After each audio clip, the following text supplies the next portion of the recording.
So, hey, how y'all doing? It's Sharonda, and hey, how y'all doing? And today I am here. Well, say hello, Mimi. We're here, I guess, to, of course, talk about some books. So, let's get into this thing, shall we? I was going to make this a long video because I actually have two books to talk about, but I'm thinking, like, I don't know, are people going to, tap in or check in for that long? I don't know. So, I'm going to make two separate videos that are going to be posted today, or maybe one today and the other one for Saturday. But anyway, let's get into this video. So I'm going to be talking Devon by Dria Andersen. This is a offshoot of her Night Brothers series. Okay, I'm looking at my computer, y'all, so bear with me. So if you have read the Night Brothers series, I think there are 4 books in that series right now, and it revolves around 2 brothers, but then she does like a little short book, a novelette, I guess is what they call it, of the father, Dallas, and we have Silas and Mason, who are the brothers. Then, like I said, she did a novelette of my God, on today. She did a novelette of their daddy's book, Dallas. And then she did a book on Rocco, who is the oldest brother's Silas security. So, awesome books.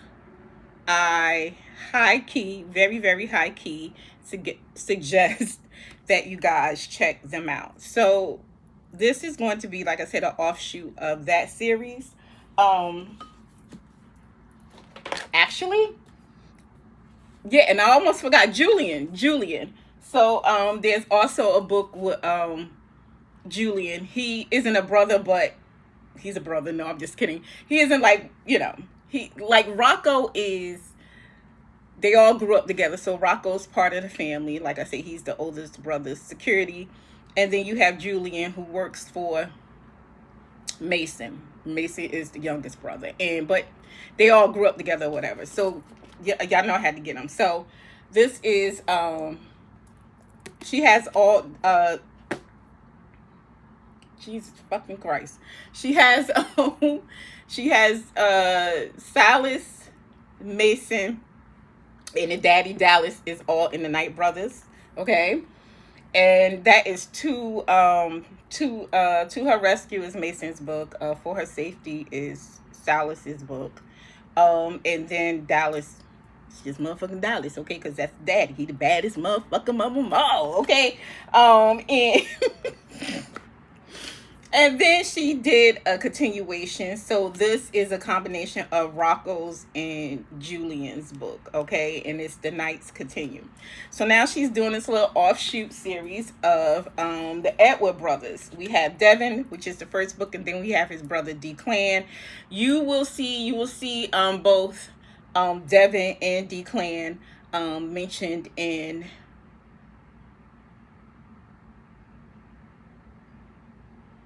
Julian's book, I believe.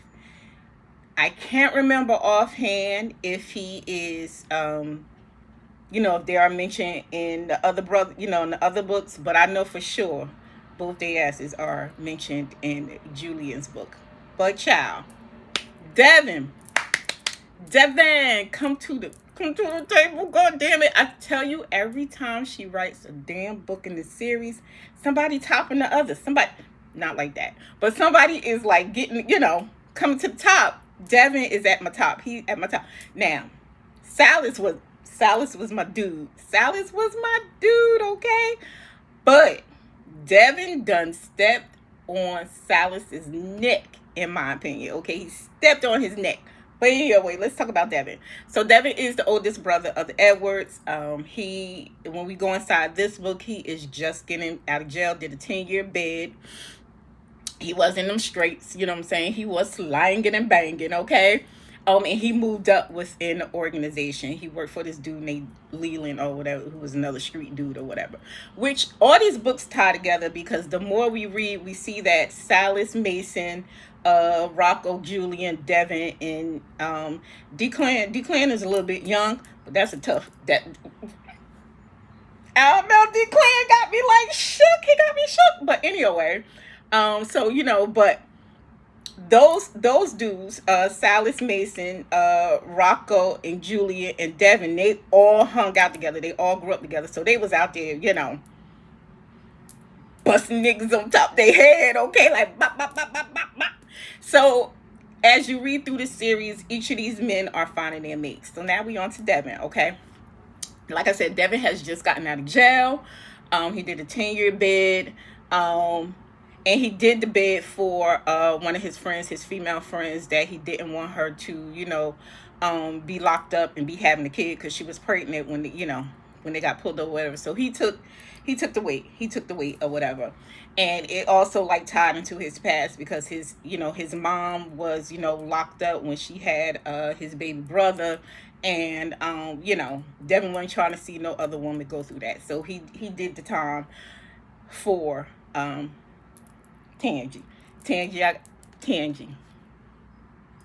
I got some words for you, but I ain't gonna be too tough with you, girl, because I understand, but girl, I got some words for you.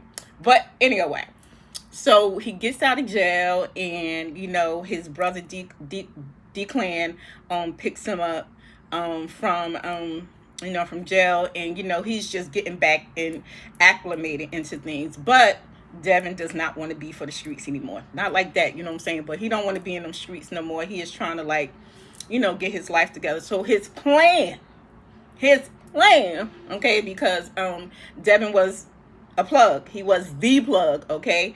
Like I said, he worked for this dude named Leland, and he rose up in the ranks, and he was a plug. So Devin, when he came out, he was going to, he's in the mind frame of, since I'm going to go straight and narrow, I'm going to turn, my connects and stuff over to my, my good dude, you know what I'm saying? And, it's just going to be that. But Devin just wasn't going to turn it over. He had to just make sure that, because the way that him and D-Clan grew up, it was just like, what, I'm not just going to be trying to pass this shit off to anybody. I want to make sure that whoever I pass this off to take care of the people like I was taking care of the people, you know what I'm saying? So there's that. So in comes his mate, his soon-to-be mate, Keisha. Keisha is Leland's daughter, the dude that Devin worked for, okay? Was slanging and banging for or whatever. But so Keisha is Devin's mate. And the thing is with these two, they already knew they were mates. Keisha knew Devin was her mate like way back since motherfucking baby school, okay, I'm joking. High school. Okay, I'm saying she knew Devin was her mate from high school, but Keisha did not want to be in the type of lifestyle that her mother was acclimated to. Keisha was spoiled. She was a princess. She didn't want for anything or whatever, but she did not want that lifestyle. She didn't want to be mated with somebody like that. But before she got the nerve up to tell Devin that we mates, boo, but situation happened and he's been locked up. But now he home, and Devin is pressing on full steam gas, okay? He is pressing on full steam gas, and I'm just like, yes, okay, yes, Devin is pressing ahead. So excuse me, y'all, it's hot as hell in Jersey, but anyway, so he's stepping on full gas, and he is in a mind frame to, like I said, get his life right, and then also pursue Keisha as well, and to convince her that I understand you don't want this lifestyle. You don't want this lifestyle that your mom was into and that you lost your daddy to, whatever. Like, I'm not trying to get you caught up in none of that bullshit or whatever, you know what I'm saying? But shit start happening. So the side story that is going on as well is that D-Clan is, now you have to, in my opinion, I feel like you have to read the other books in the series so you can understand the situation that is going on with his brother D-Clan inside of this book, because there's a side story where D-Clan is trying to get on this council. It's called the Moxie and this Tri-City Council and all this other shit, where you have like these people that are in charge of like Dallas is in charge of the cats, okay? Micah is in charge of the bears. He's over the bears and shit like that. And then there is what's that punk ass fool name? Cyrus. He was getting on my nerves in the other books. But anyway, Cyrus is right now, he is over the wolves or whatever. And D-Clan, Devon's brother, is in this book. We get his story picks up where he is challenging Cyrus for that seat. Because the problem with Cyrus is, first of all, he a punk ass bitch. Okay, that's one. That's one, the most important. But also most important, but two, he is also taken from the wolves. Like, he's living this life of luxury and all this other shit, and the wolves are starving. So D-Clan, in his mind, and Devon are in the mind frame of, we gonna take this motherfucker out.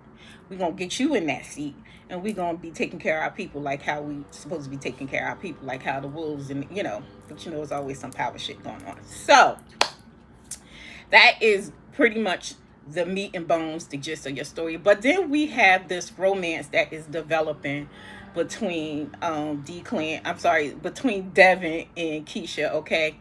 So the thing is with Keisha is very much in the mind frame of she knows, like I said, that Devon is her mate, but she is like petrified because she don't want to be caught up, like I said, up in that lifestyle. She don't want Devon to have nothing to do with it.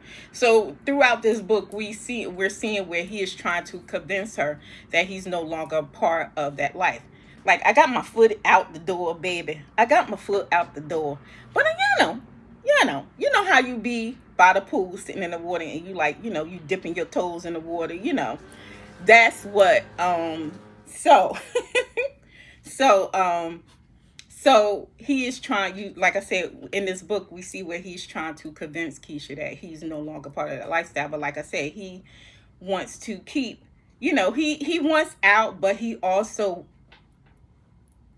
he still want to have his boys behind his back. Okay, he still want to have his boys behind his back because they're going inside the Moxie. And like I said, if you read the other books, you'll understand what the Moxie is and who's part of it. Is basically like a bunch of rich motherfuckers, okay?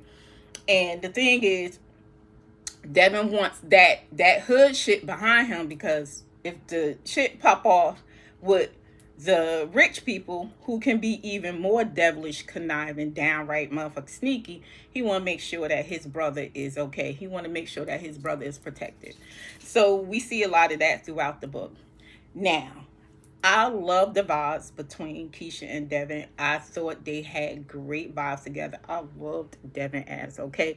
I was here for my girl. I was here for my motherfucking girl, because when that Tangy chick was trying to push up on her man, she was like, bitch, I'll beat your ass.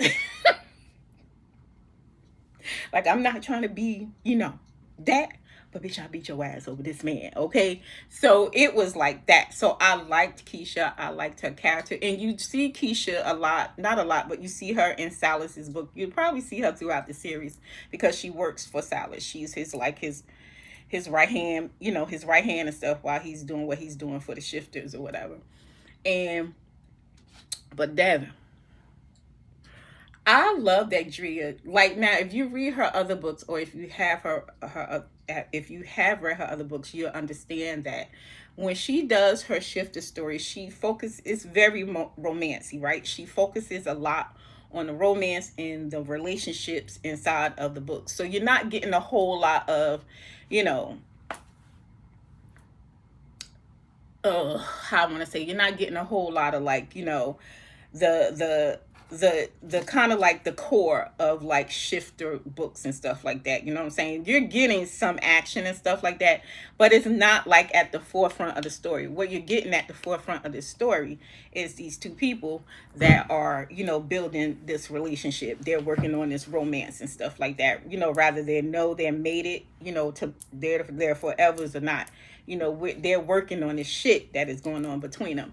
And we get that in this book. But in this book, in this book. And that's what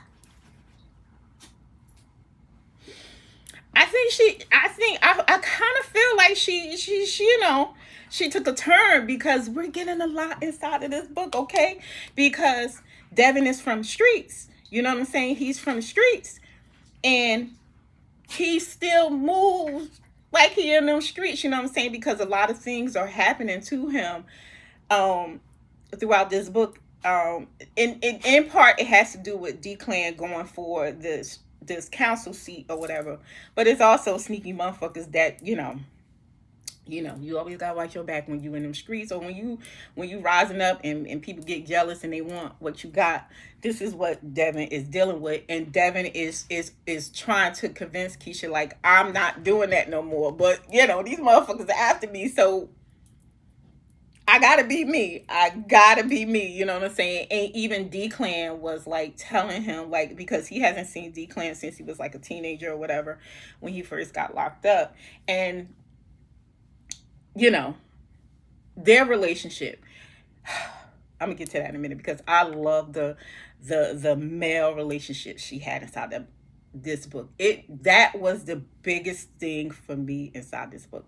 Like, I love the romance that was blooming between Keisha and Devon, and I love that he was, his thing was to take care of her, and not just convince her, but get her to understand that when I tell you I'm not doing something, I'm not doing it. But also, you have to understand that you work with Silas, so you know how the Moxie move. So don't be coming at me like, like it's them streets, when these motherfuckers can get down too. They just do it a worse way, because there's a part inside of the book where Devon says that, at least when he was in the streets, at least you knew a motherfucker was behind, was after you and being jealous of you. Motherfuckers was up front with they sneaky shit. Motherfuckers was gutter. You know what I'm saying? He was like, you knew motherfuckers was gutter. But with these rich people, they gutter in a sneaky way and try to pass us all off like, I'm better than you, because I got more money than you and all this other shit. But whatever. Because Devon and D-Clan, okay, wait till you get to D-Clan's book. They weren't playing those stupid ball-headed games, okay? They was not playing. I can't wait to get to D-Clan's book, because D-Clan is that how we like to say, girls, that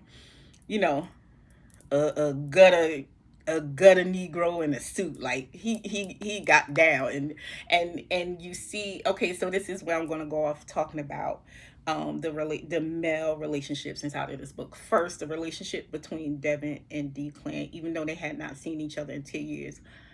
I love the brotherly love that we saw inside of this book. How D-Clan was so worried about his brother that, he was just like, I'm not trying to lose you. Like, I lost 10 years, we lost 10 years, and I'm not trying to lose you to no bullshit. You know what I'm saying? So I love the brotherly relationship that we got inside of this book between D-Clan and Devon. It was just so beautiful on page. Like, the way they were just able to get back into their brother relationship after not being around each other for so long, especially with Devon being in jail, and coming out of that, because coming out, that can fuck somebody up, you know what I mean? But I love that Devon had these people, not just D-Clan, but he just had people behind him that was just going to make sure that he was okay when, while he was here, while he was, when he got home or whatever. The male relationships. Oh my God. Oh my God. I love the male relationships inside of this book. I really, really did. We get to see the return of, we don't see Mason a lot inside of this book. We don't see Mason a lot inside of this book. And we barely see Silas. They're kind of like mentioned inside of the book, and we get an understanding of how, because if you read Mason's and Silas' book, they grew up, like their daddy was slanging and banging out in the streets or whatever, but their mama wanted them to have a different type of lifestyle or whatever. But, but you understood that they were down with the get down if they had to get down. Let's just put it like that. But you saw the closeness between these men that grew up together, and that tore shit up when they were kids and teenagers and stuff, and are not willing to tear shit up for their friends or whatever. It's good to have motherfuckers in high places, you know what I'm saying? But Julian and fucking Rocco,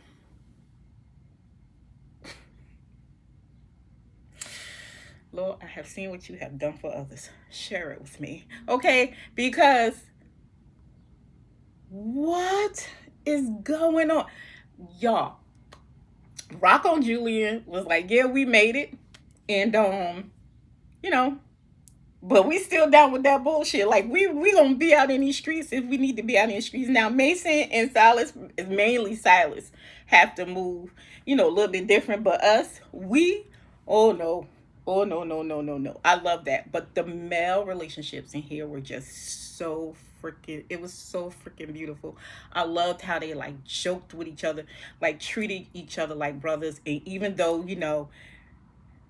one of them may be like in a higher position than the other one, it was always like, I got your back. You know what I'm saying? You're my brother no matter what. Like, I loved how she wrote the male relationships inside of this book. Like, I love how she writes just familiar relationships anyway, but the male relationships in this book, trio. You know, you know some dudes like this. You know some dudes like this, because I mean I can move to wherever you at, girl. I can move to wherever you got at if you want to share my. Because there's a way, like, but there's no way this lady is writing these type of relationships and is not surrounded by that. Like, she is. It is in my heart and my soul. It is mainly inside of me to believe that this lady is surrounded by that. That is how she writes it so flawlessly, so beautifully. Because, oh my God, in the familiar relationships, one thing about reading her books, you're going to love the familiar relationships, how these families connect. Rather, they're, not together in the beginning, but once they're together, how these families just instantly just treat each other like family, and they fuck motherfuckers up over their families. They just, it is what it is, you know what I'm saying? But this book was so good, y'all. It was good. It's more full length. So many of the Night Brother books are novella length. But Devon, and I believe I think she said Declan's book is going to be full length as well, and I love that she did that, because it gives you an understanding of these brothers and how they grew up in these streets, and and how they have these working relationships with the Knights, and and how all of that plays into. And Dallas is making a play, and Dallas is lining up his goddamn checkerboard, his chessboard. He is lining them up perfectly, and he is winning, because you're gonna read the book, because Dallas is behind all this shit. So my thing is, what is Dallas up to? And Julian's daddy. What are they up to? They up to something. I don't know what they up to, but they up to something. But I feel like this book, like, because she wrote that Devon is from the streets, and it just, you felt that throughout the book, and he didn't really struggle too much, and he was very much in control of how he moved it in his relationship, from leaving the streets, still having like his little toe and whatever. And but this book is really, really different. Like I said, her other books, she's more focused on the romance and stuff like that, and you can appreciate that, especially in paranormal, because sometimes with paranormal, it could be one or the other. It's it's never really, sometimes it's just not blending right or whatever. But with this book, she has been able to, she just did something different. Like, you knew that the way she wrote this book is totally different from the Knights, because Devon is from the streets, and it is written like he is from the streets. But as I was saying before, I was so rudely interrupted. people. This book is definitely different from the other books in the and within this, within this world that she has written. It's definitely different, because even with Declan, you can tell that it's going to be like, a different type of read, and I can respect that. I can appreciate that a whole lot. And the I love the route that she took with this book. I think if you have read, her books before, especially the books within this world, then reading it, you'll understand that, yeah, this book is definitely different. So I'm loving what she's doing with this expansion. I'm dying to see what she does with Declan's story, and I feel like there's another character inside of this book that we may get. I'm hoping that we get. So yeah, and they're all street. They're all street. So I'm liking this expansion. I'm liking it a lot. So again, check out Devon by Dria Andersen. Highly recommended read here with Sharonda Isadora. Okay, yes. All right. So that is it for me, and until the next one, later days. Bye.